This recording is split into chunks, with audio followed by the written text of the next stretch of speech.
So I have been in two minds about making this video, but I've decided to go ahead and do that, and hopefully it can help someone down the line, or it's just a nice little snapshot of history. So before I get into it and my journey with cervical cancer, I'll just say that why are there so many selfies? The reason for this is my friend Clayton, when I was diagnosed, said to me, he's really sorry that I'm going to lose all my hair. As you can see, I've lost some, but not all. But anyway, he asked me to take a selfie every day. I didn't quite hit every day. And anyway, that's why there's so many selfies through this whole journey that I'll take you along with. So to start it off, in August 2021, we immigrated to Germany from South Africa.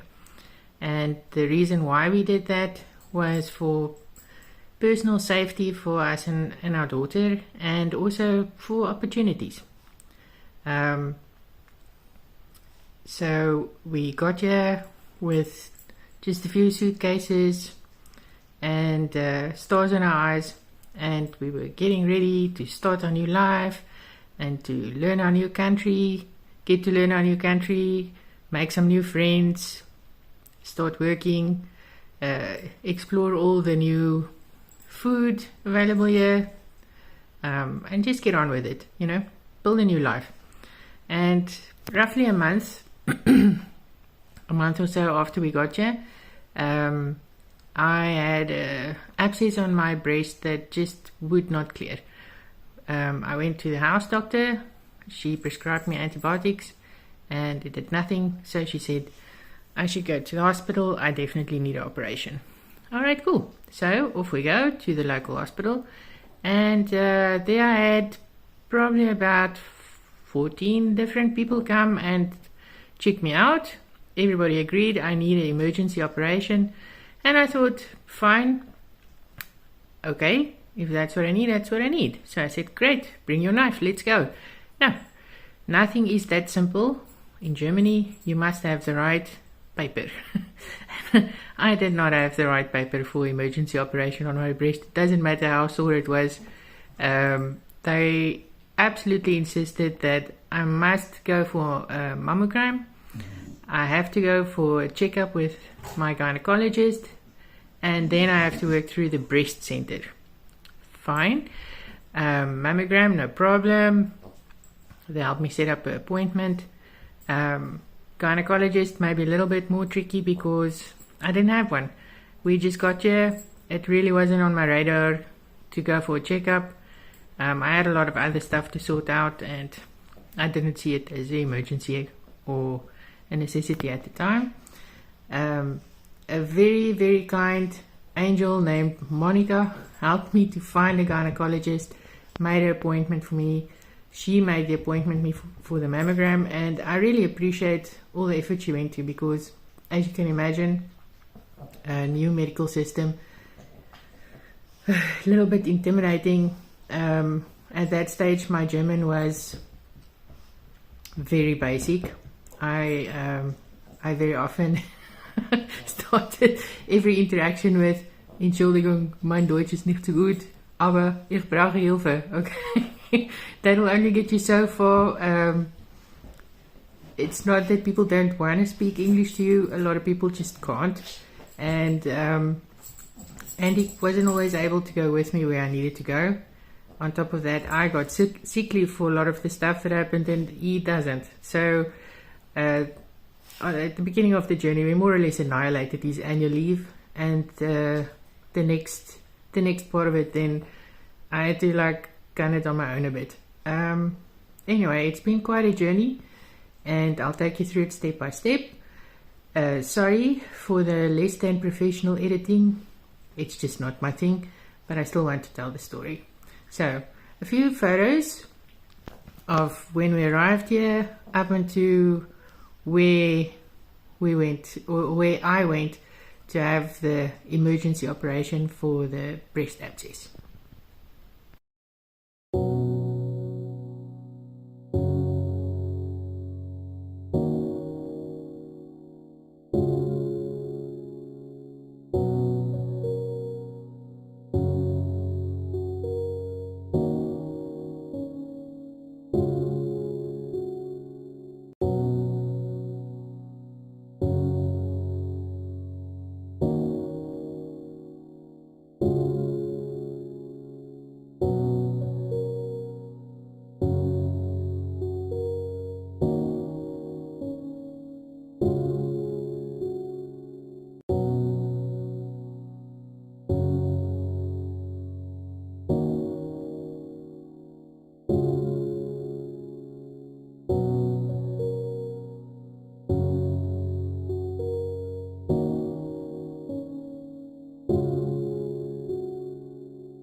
Right, and then you think, cool, that's done. I can get on with getting to know my new country, onwards and upwards. Yes, but no. The December after I finally managed to get the emergency operation, I got a letter in the mail with very intimidating medical jargon in high German. I remember opening the envelope. Andy and I were standing outside having a smoke, and I didn't understand anything on there. And we Googled a few of the words, and all I got from that is that my test at the gynecologist, the pap smear, didn't come back normal, and I actually had to sit down. I was in so much shock. I wasn't used to getting this sort of news in the mail, or getting this sort of news at all, to be honest. I was in absolute shock. I had to go to work on my bicycle, and I remember crying so hard that I could hardly see the cycle path. I was absolutely hysterical, and I just kept thinking to myself, I didn't come here to die, you know. When I got that letter, it felt like a death sentence, even though once I calmed down, everyone assured me that it was not that, and that it's a straightforward thing, nothing to worry about, blah blah blah, just something to monitor. Okay, so then I had to schedule an appointment with a dysplasia specialist in Hanover, and what they did there was to start off with a colposcopy and follow up with a biopsy. I got to see parts of myself that I never wanted to see on a very enormous high definition screen. It didn't look too wild. The specialist didn't look too concerned, but took a biopsy just to be on the safe side, and then recommended that I go for the LEEP procedure, or as it's sometimes called, the hot wire, whatever. Anyway, I went down a Google rabbit hole. I watched this procedure on YouTube. I freaked myself out, couldn't proper, but I'm glad I did it, because people don't always stop to explain the jargon to you and the terminology, and if I didn't do that, it would have been a lot more frightening for me. So I was then scheduled for this LEEP procedure, months in between, because nobody thought it was very serious, just a little standard intervention, all fine. Okay, great. And it was horrible. The tension was unbelievable. I remember waking up after anesthetic, and the specialist coming to tell me that everything went well, and that they've added me to the cancer register, but that I shouldn't freak out because I don't have cancer. It's just like how they track interventions. And I was like, okay, cool, for science, all fine. And then the plan was for me to stay home, rest for a little bit, then go back for another control test with my gynecologist 3 months after the LEEP procedure. However, roughly a month or two after the procedure, and I think it was about a month, my gynecologist phoned to let me know that I needed to come in, and that I needed to bring my husband with me, and I needed to come in urgently. So yeah, some more pictures for the in-between.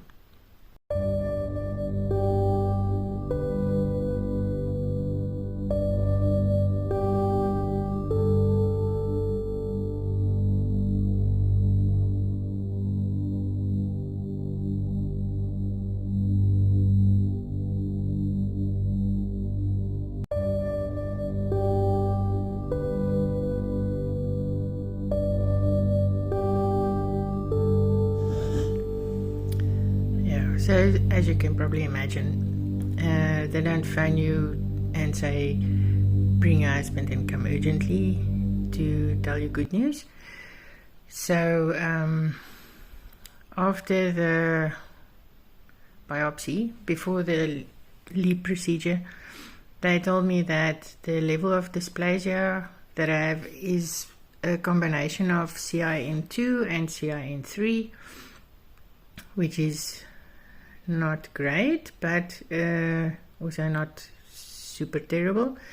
And after the LEEP procedure, they phoned me to come in urgently to tell me that they didn't get clean margins and they would have to redo the LEEP procedure. It was now only CIN3, and in my mind that's not great, because if it was getting better, I would expect that number to go down and not up.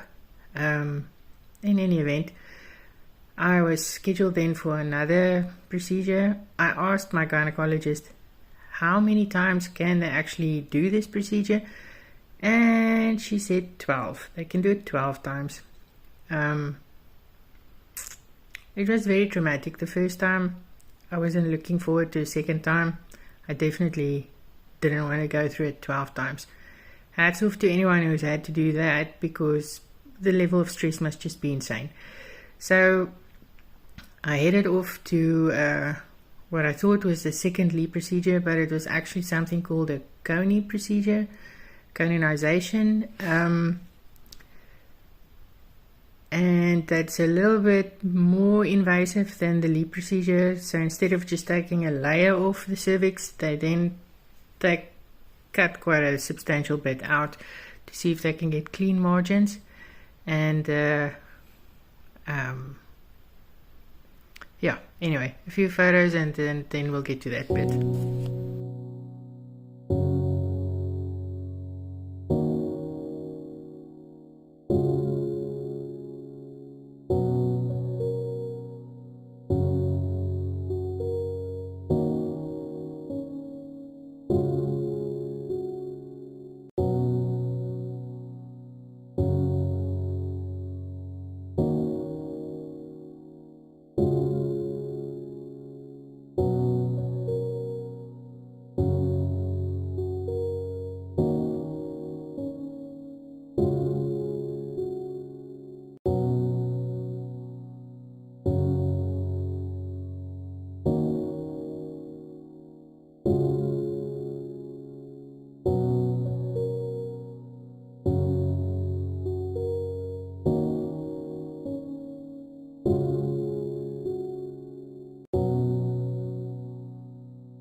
As you can see, I had a bit of a costume change. I've made this video over the course of a couple of days, not for editing, in case you're wondering. It's just I get tired very quickly.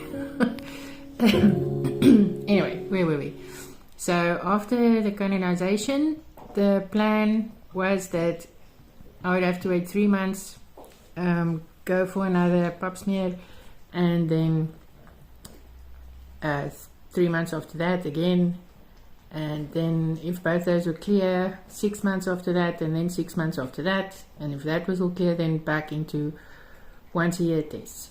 However, the canonization didn't come up with clean margins.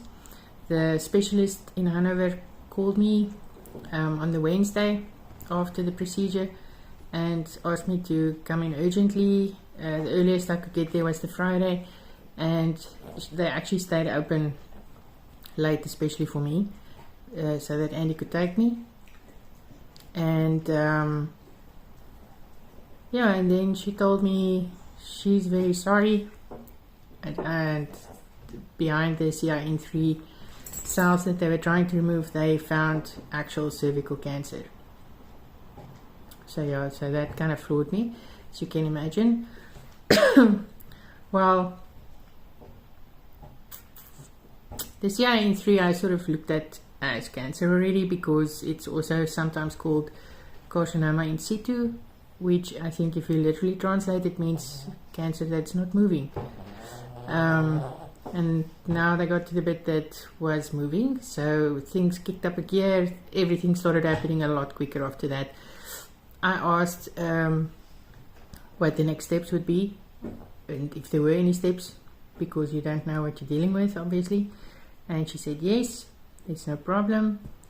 They would refer me to a different specialist in Hamburg. And what would be done is hysterectomy that they would go in laparoscopically. So not a big cut, tiny cuts.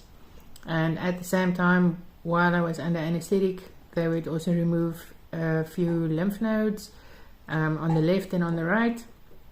And then they do something they call a Schnellschnitt. So it's like a little indicator test while you're on the operating table. They check to see if your cancer has spread to your lymph nodes already or not.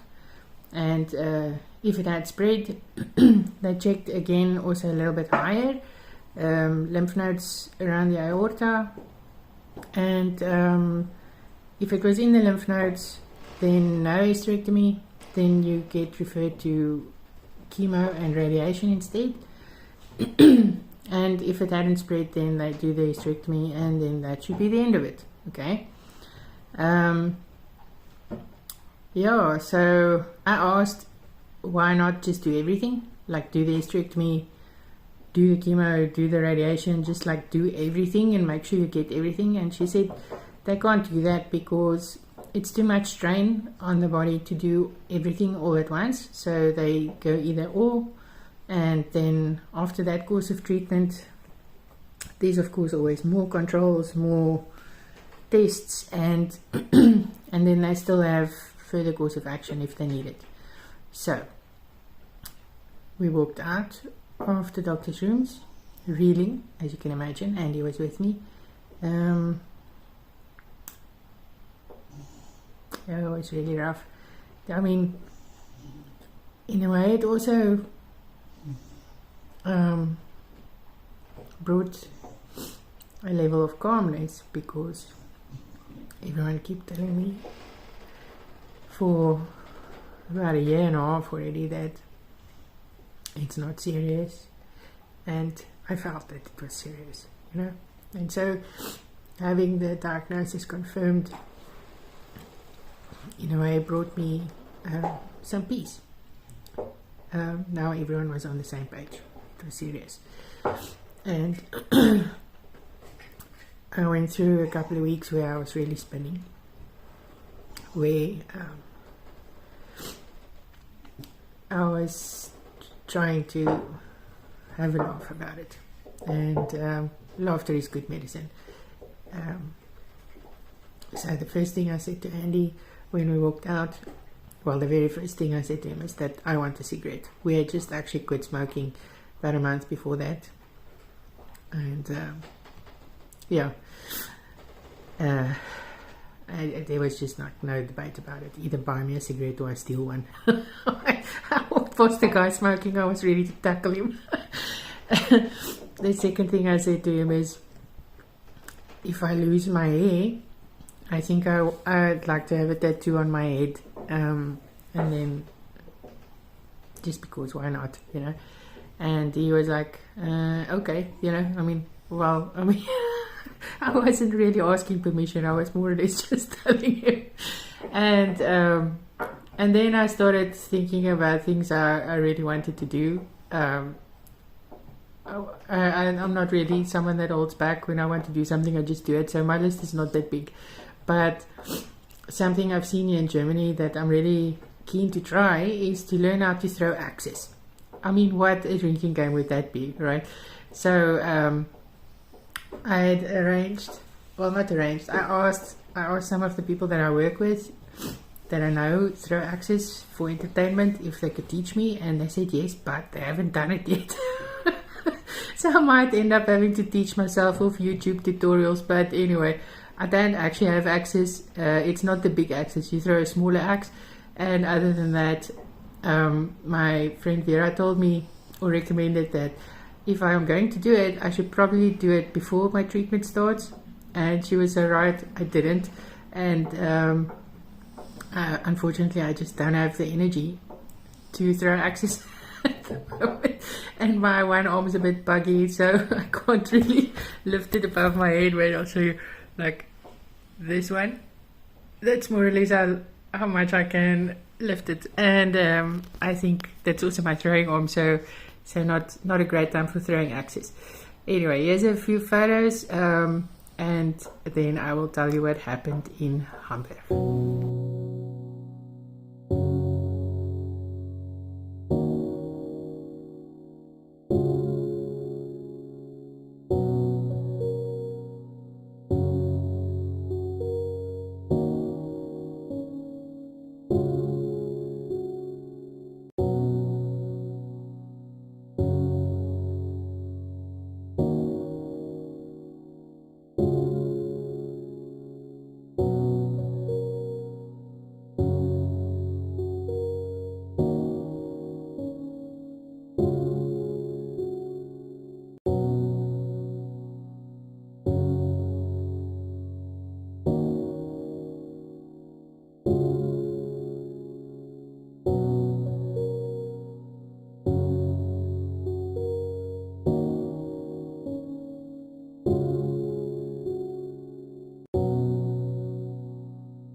Going through all this stuff again for this video is actually making me quite emotional.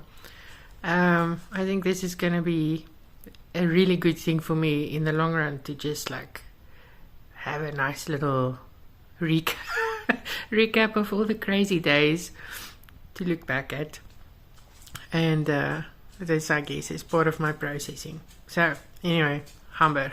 Bah. Right, so off we went to Hamburg. It's not close to us, it's a 2-hour train ride, and it's a lot bigger than where we live here. I mean, we live in a little village that has 3,000 people in it, and Hamburg is massive. So we went to Hamburg first for a whole day of testing, MRIs, CTs, sonars, physical examinations, the whole shebang. They more or less just confirmed the course of treatment that the specialist in Hanover had shared with us about the hysterectomy and the Schnellschnitt done at the same time. And I got my operating date, and I think actually already those photos have been out. Got a little bit muddled with my timeline. But anyway, you get the gist. So, off we go.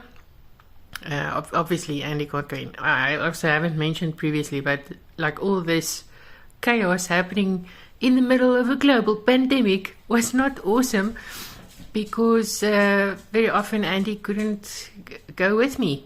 And I had a limited German. Although by this time I'd asked him to teach me a phrase that will be a nice thing that I can say at a doctor's room. For some reason, the receptionist always wants to know, what do you need, what's wrong? And I don't always have all the words for things that are wrong. There are quite a few things that are wrong. So I asked Andy to teach me how to say this, and it goes like this: All meine Sachen fallen auseinander. And it means all my things are falling apart. I usually get in to see the doctor fairly quickly after that. Anyway, Hamburg. Let me not digress. So, if you're wondering, I have a little list of all the things I thought of that I needed to tell you, and I'm trying not to forget because I've got pudding brain. So I am actually working off on a tick list. In Hamburg, when they came to fetch me to go down to theatre, I briefly met the anaesthetist, and she did something that I've never seen an anaesthetist do before, and I've been for quite a number of operations. She battled to find a vein, and she ended up sitting on the floor and pulling my hand down so that gravity could help. I'm not exactly sure how. What I can tell you is that it didn't work. It only partially worked. I went lights out, and a few minutes into all the chaos, I woke up in theatre. If you think that sounds horrible, it doesn't even compare with how horrible it was. I wouldn't wish that on my worst enemy. It was beyond horrible. And I didn't just wake up. I became aware without being able to move. I couldn't open my eyes. I couldn't twitch a finger. I couldn't do anything to tell anybody that, hey, you need to give me more drugs. I'm not fucking knocked out. And I hate being trapped. I was trapped in my own body.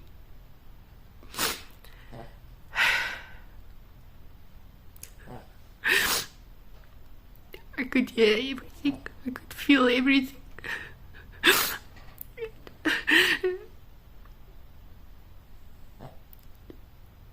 It was so bad. It was really, really bad. I never ever want to go through anything like that again. Luckily, I wasn't completely aware of the whole operation. I don't know how long, a couple of minutes, I guess it was enough to really, really fuck me up. Excuse my language, I'm not making money off this video, so YouTube, do your best. Yeah.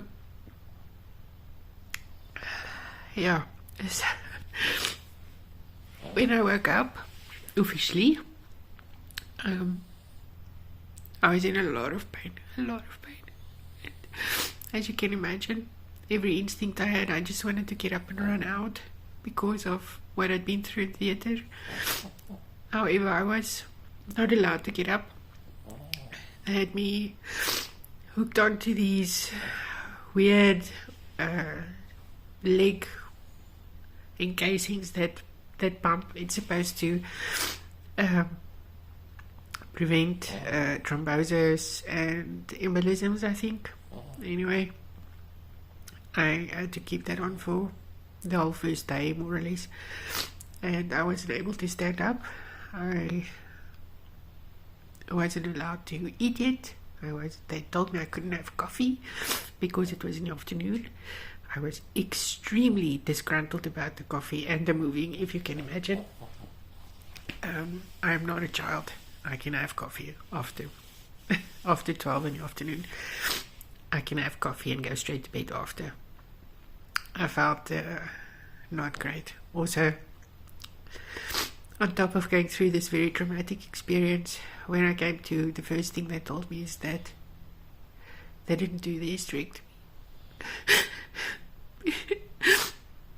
because the cancer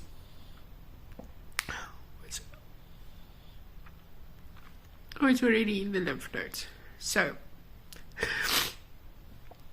I don't know how much you know about staging of cervical cancer, but anyway, I went in one fell swoop from 1BII or something straight into stage 3 with that little announcement.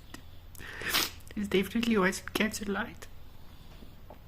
It was a giant mess.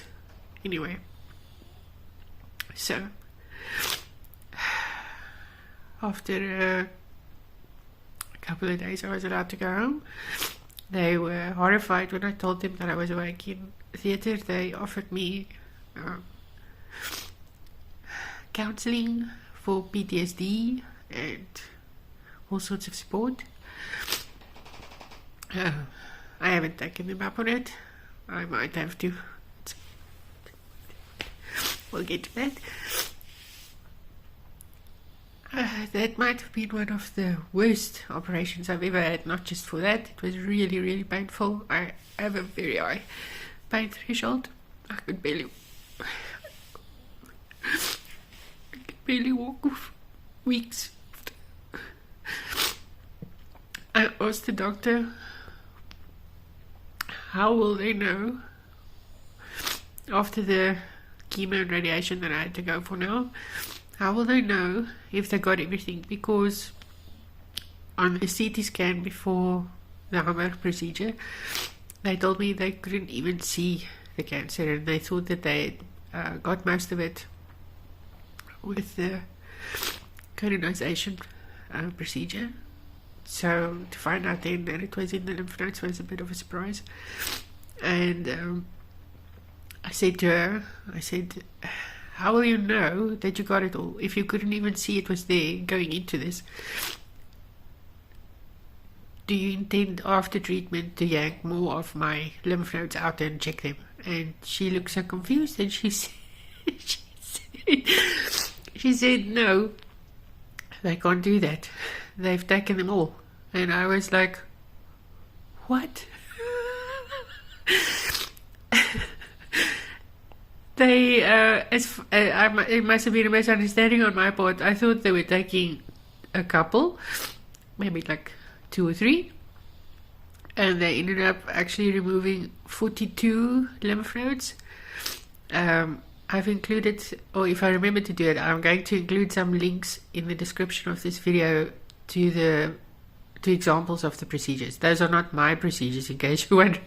Nobody was standing there recording that, thank goodness. But I like to know what I'm getting myself into. So whenever I have an operation scheduled, I very often, almost always, go and check out live surgeries or surgeries on YouTube, so that I could see what they were actually going to be doing to me, and not just read it in a pamphlet of some sorts. Anyway, if you can get through that video of watching how they remove a lymph node, then I want you to imagine them doing that to 42 lymph nodes, and then you won't wonder why I had trouble walking for 2 weeks, actually a bit longer. It was insane. It was necessary. Would I do it again? Yeah, probably. I'd ask for more drugs, obviously. Out of the 42 lymph nodes that they removed, only 2 of them had cancer already, which is really good.